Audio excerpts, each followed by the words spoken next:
ప్రకాశం జిల్లా సింగరాయకొండలో తాళాలు వేస్తున్న ఇంటిని టార్గెట్ చేస్తూ దొంగలు రెచ్చిపోయారు.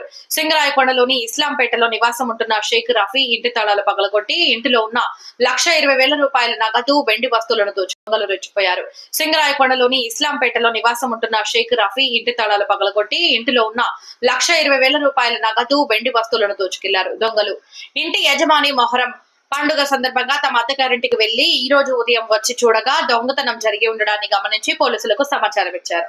బాధితుడు ఫిర్యాదు మేరకు సంఘటనా స్థలానికి చేరుకున్న పోలీసులు క్లూస్ టీం మరియు డాగ్ స్క్వాడ్ ని పిలిపించి విచారణ చేపట్టారు.